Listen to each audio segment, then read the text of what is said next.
Bonne journée à toutes. Jusqu'à vendredi, demain, la mission d'information de l'Assemblée nationale sur l'évolution institutionnelle de la Corse fait le tour de l'île. Celle-ci a consacré son mercredi à des rencontres bastiaises. Après une réunion de plus d'une heure avec le Conseil exécutif de Corse, en matinée, les députés de cette mission ont par la suite rencontré les acteurs de l'économie corse et la CCI de Corse.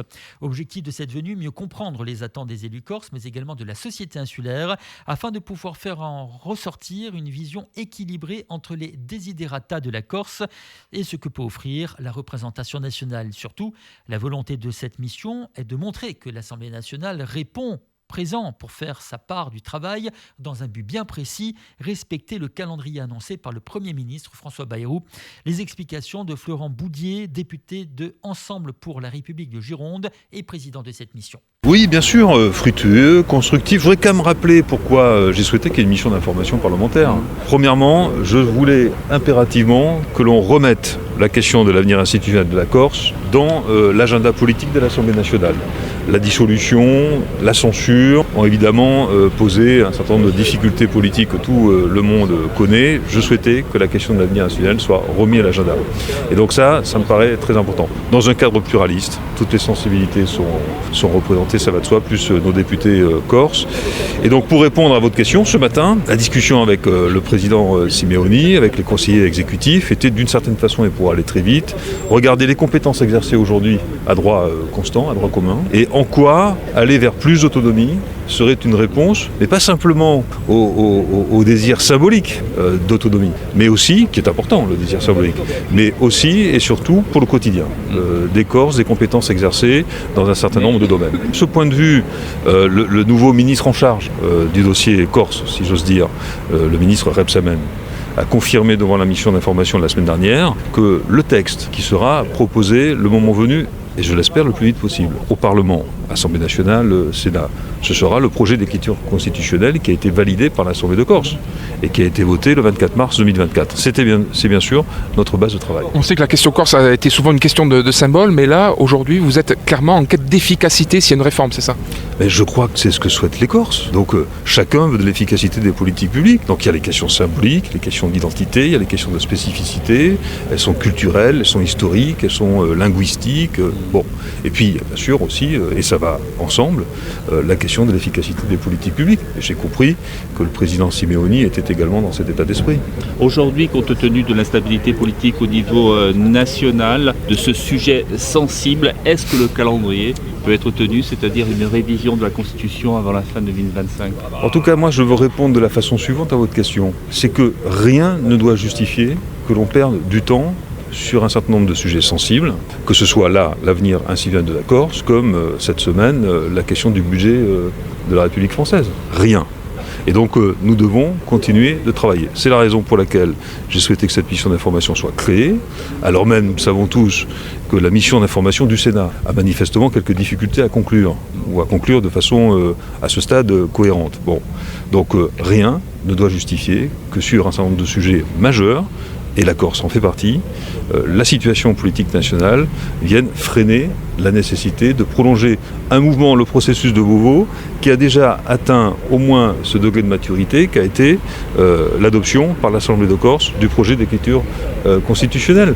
Et c'est quand même une étape qui était une avancée majeure. C'est un souhait, mais si beaucoup de députés sont dans mon état d'esprit, je suis par ailleurs président de la commission des lois, alors nous devrions pouvoir y arriver. Et quelque part sur ce dossier, comme peut-être sur d'autres, l'Assemblée nationale doit montrer une forme d'exemplarité, c'est ça ? Alors sur tous les sujets, les députés doivent toujours montrer le plus d'exemplarité possible. Et c'est la raison pour laquelle le contexte national parfois devrait les inciter à être à la fois plus prudents, plus à l'écoute et de faire moins de politique politicienne. Mais ça, c'est notre sujet. Merci. Alors que les suites du processus de Beauvau connaissent un vrai retard à l'allumage, la faute à l'instabilité politique française depuis l'été dernier, que peut représenter cette venue ? Que peut-on attendre comme suite alors que la mission d'information du Sénat traîne des pieds pour rendre son rapport ? On écoute Gilles Simeoni, président du Conseil exécutif de Corse. On est très heureux d'accueillir la mission d'information sur l'avenir institutionnel de la Corse, c'est d'autant mieux que son président et ses membres nous ont bien confirmé qu'ils souhaitaient, à travers cette venue en Corse, la rencontre avec les élus, l'ensemble des acteurs et le rapport à venir, préparer le débat qui aura lieu à l'Assemblée nationale, tout en respectant le calendrier, c'est-à-dire se mettre dans la perspective d'une révision constitutionnelle qui pourrait être soumise au vote du Congrès d'ici la fin de l'année 2025. Donc un travail important, resserré dans le temps, et puis des échanges qui ont été très fructueux avec un fort engagement et un fort degré d'écoute de la part des députés. Il y a des différences politiques, bien sûr, mais par contre, ce qui est remarquable, je crois, c'est l'état d'esprit d'ouverture, la volonté de comprendre, de s'informer, d'interroger. Je sens quand même une volonté de la part des députés, quelle que soit leur famille politique, de permettre à ce processus d'aboutir. Est-ce qu'il reste parfois un travail de pédagogie à faire sur certains sujets ? Vous savez, la situation en Corse, elle est complexe, tellement que même nous, des fois, on n'arrive pas à s'y retrouver. Donc, au-delà de la boutade, il est évident qu'il y a un travail d'explication et de pédagogie à faire, parce que les députés ne sont pas forcément des spécialistes de la question corse, et donc il faut à la fois réexpliquer ou expliquer ce qui s'est passé depuis le 2 mars 2022, l'assassinat d'Yvan Colonne et l'ouverture du processus vers la révision constitutionnelle de l'autonomie, et puis aussi réinscrire la Corse dans une dimension historique, économique, sociale, culturelle, linguistique. Ce que je retiens, c'est la volonté d'écoute et de compréhension manifestée par les députés. La possible création d'un syndicat universitaire de droite suscite de nombreuses réactions de la part des syndicats traditionnels de tendance nationaliste. Ces derniers ont notamment communiqué ces 2 derniers jours. La Juventud Independentista a par exemple écrit avoir appris avec stupéfaction la création d'une section unie, une organisation aux valeurs droitardes et pro-françaises. La Juventud Independentista rappelle que l'Università di Corsica n'est pas un simple établissement académique, mais le fruit d'un long combat mené par la jeunesse corse. Cette institution a été acquise par la lutte et le sacrifice de générations d'étudiants qui ont résisté face à un État français qui refusait de nous reconnaître ce droit. C'est pourquoi la Juventud Independentista considère que la présence d'une section unie est illégitime. Le monde étudiant corse n'a pas vocation à être un terrain de propagande pour des idéologies colonialistes. La Juventud Independentista appelle ainsi ses étudiants français à mettre un terme à leur démarche. Fin de citation. Même son de cloche du côté de la Juventud Paolina qui met, je cite, en garde les initiateurs de cette démarche.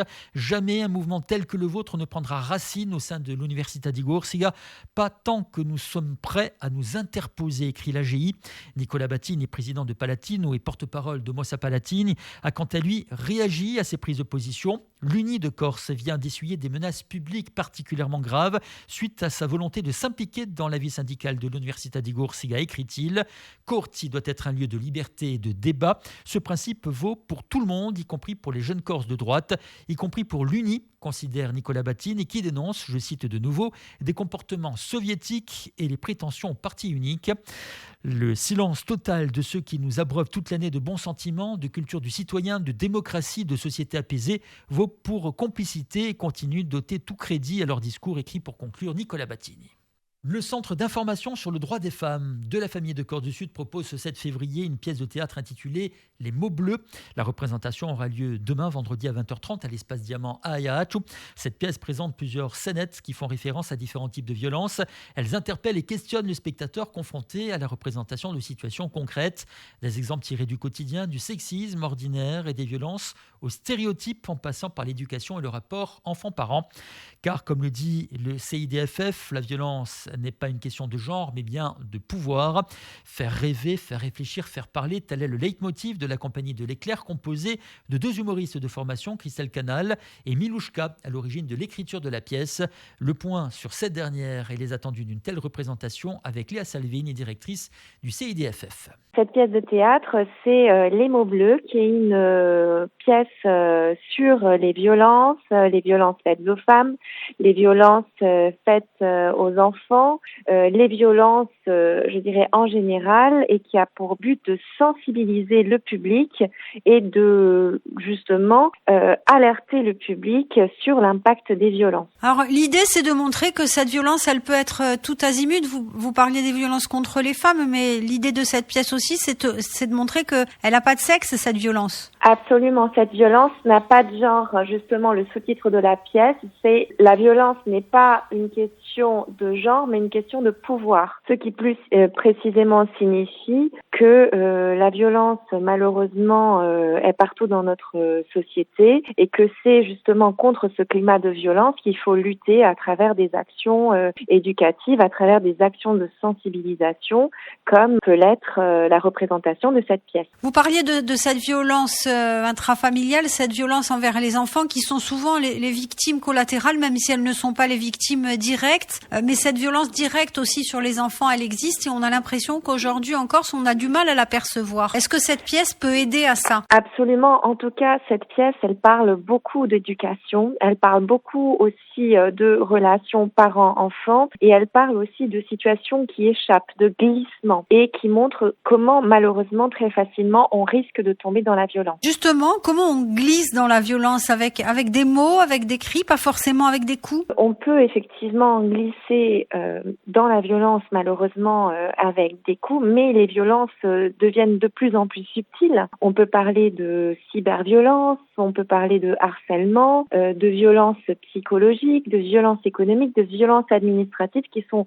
tous les types de violences contre lesquelles aussi lutte CIDFF en général. Vous avez dit cette pièce, elle permet d'opérer une sensibilisation. Ça veut dire qu'on peut repérer certaines situations qu'on n'aurait pas forcément vécues comme une violence et alerter si on voit son cousin, son voisin, son ami être victime de ça. Absolument, tout à fait. Le but d'aider le public, d'aider les personnes à prendre conscience qu'il y a effectivement des situations de violence ordinaire, de les alerter sur les manifestations ou les signes de ces violences et de pouvoir faire en sorte que chacun soit le relais des structures qui peuvent accompagner dans la lutte contre les violences. Comment est-ce qu'on met tout ça en scène pour que ça reste du théâtre et un bon moment, en fait, aussi à passer ? Les comédiennes sont assez exceptionnelles.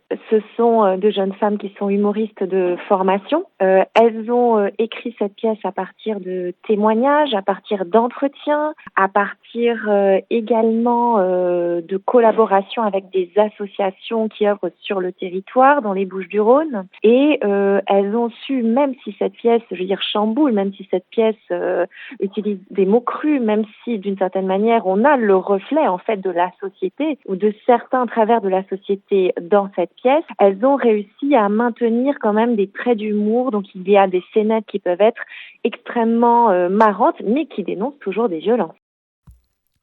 Ce samedi à 20h, c'est dans un COSEC Pepito Ferretti de Bastia qui fera salle comble, même si quelques places sont encore disponibles, que la Corsican Fight League va produire son deuxième gala de MMA, qui font fureur en France, mais également en Corse. Ose combat pour une carte qui pourrait durer jusqu'à 3 heures, avec la volonté d'avoir des combats équilibrés, mais aussi de mettre en avant une grande première. En effet, le Bastiais Hugo Boisjol-Badjoni, meilleur combattant amateur de France en catégorie des moins de 77 kg et enfant du KTP MMA School, qui organise ce gala, va disputer son premier combat professionnel. Il fera face à l'Italien Karim Kassouri, comme lui néo-pro. Un événement qui vient souligner la santé éclatante du KTP MMA School, qui, après 15 ans en COSEC de Fouriane, y dispose désormais de son propre dojo à Herbajo, la Bastille.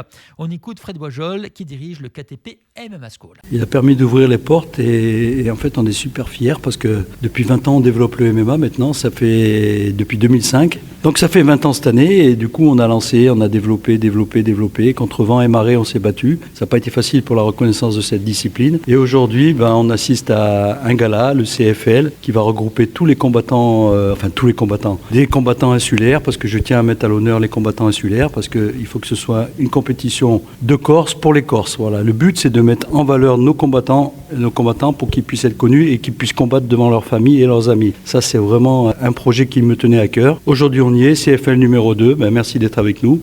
Comment vous avez essayé de construire cette carte, justement ? Alors la carte, on la construit toujours, on essaye d'équilibrer les face-à-face, parce qu'il faut que chaque combattant ait la chance de pouvoir s'exprimer dans la cage. Donc on choisit les adversaires en fonction du niveau technique des combattants. La carte va être équilibrée, on a des combattants issus du continent qui viennent de grosses teams de Marseille, de Toulon, de Nice, de Menton. C'est des teams habitués aux compétitions de MMA, c'est des teams qualifiés. en qui j'ai confiance et en qui je travaille, et des teams qui étaient là aussi l'année dernière. Donc voilà, n'hésitez pas à venir voir cette carte parce que ça va être franchement super. Puis il y a aussi un petit côté militant parce que toute l'année ce sont vos combattants qui doivent aller sur le continent. Pour une fois d'inverser la dynamique aussi, ça fait du bien. Exactement, c'est d'où la raison d'organiser de temps en temps cette manifestation pour justement pour qu'on puisse combattre chez nous, qu'on ait les meilleures conditions parce qu'à chaque fois on se déplace.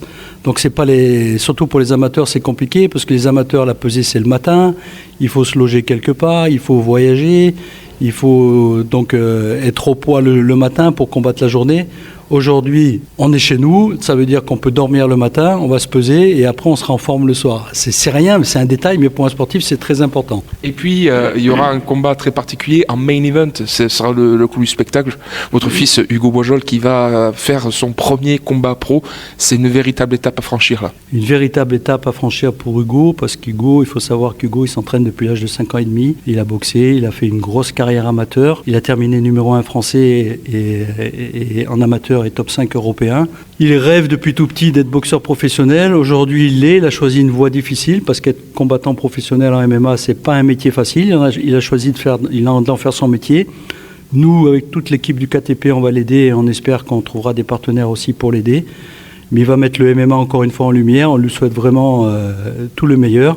Il sera opposé à un Italien du même niveau que lui, qui fait ses débuts en pro. Un Italien qui a été en équipe d'Italie, comme Hugo a été en équipe de France de MMA. Donc là aussi, une rencontre équilibrée et qui devrait tenir toutes ses promesses. C'est forcément une préparation autre, un combat professionnel au final. Une préparation haute, oui. En fait, il faut savoir que le niveau amateur en France est très relevé. Techniquement, les combattants amateurs sont forts, en fait. Voilà, il faut le dire. C'est un niveau relevé. Bien sûr, ce qui différencie avec les professionnels, c'est les petits gants. Les gants ne sont pas les mêmes. En professionnel, les gants sont encore plus petits. Et il n'y a aucune protection, c'est-à-dire qu'il n'y a plus de protège tibia. Et les rounds se déroulent en 5 minutes au lieu de 3 minutes. Donc Hugo va faire 3 fois 5 minutes. Ça veut dire que physiquement, il faut être prêt. On peut pas entrer dans une cage, se prétendre boxeur pro. Et non, c'est impossible. Aujourd'hui, c'est impossible. Pour être professionnel, il faut avoir fait un parcours amateur, il faut être qualifié, il faut être gradé, il faut être reconnu. Et bonne chance à Hugo. Et franchement, on est là à côté de lui. On stresse un peu, mais on sera là. Et puis, un dernier mot à propos du club du KTP MMA Skol, qui est désormais à Bastia, dans le sud de Bastia. Il y a eu un vrai changement puisque vous avez vos propres locaux maintenant. Qu'est-ce que ça change pour vous? Ce qui change pour nous, c'est qu'on est autonome. En fait, on a une salle qui est un peu plus grande. On s'est équipé d'un autre octogone, un octogone qui correspond aux normes des compétitions. Aujourd'hui, je profite pour remercier la CAB qui nous a toujours aidés, qui nous a toujours suivis depuis maintenant presque 15 ans au COSEC de Fourriane. Aujourd'hui, on avait besoin de se développer. C'est fait, c'est chose faite. On est situé dans la zone de Fourriane. Et pour nous, c'est le top parce que c'est plus grand. On a découvert d'autres moyens. On a d'autres moyens de progresser. On en a besoin. En plus, on a des boxeurs. On a un boxeur pro. On va en avoir d'autres. On a des jeunes qui arrivent qui sont piquants, qui sont au top. Donc, on devrait avoir prochainement de nombreux résultats. Je voulais profiter pour remercier un petit peu tous mes partenaires qui me suivent. Sans eux, on pourrait pas faire ce qu'on fait. On pourrait pas non plus mettre au point un énorme gala comme on va faire samedi. Merci à tous pour votre confiance. Aujourd'hui, le KTP existe depuis 20 ans. 20 ans qu'on développe le MMA pour la jeunesse corse. Donc, merci à vous de nous avoir suivis et merci pour votre confiance.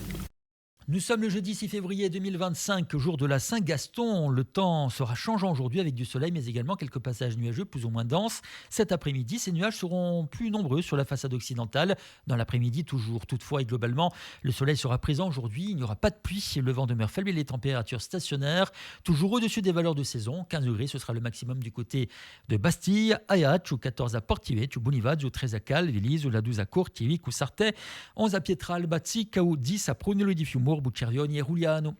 Ce journal est terminé sur Radio Alta Frequenza. Je vous retrouve tout de suite pour votre agenda culturel de ce jour.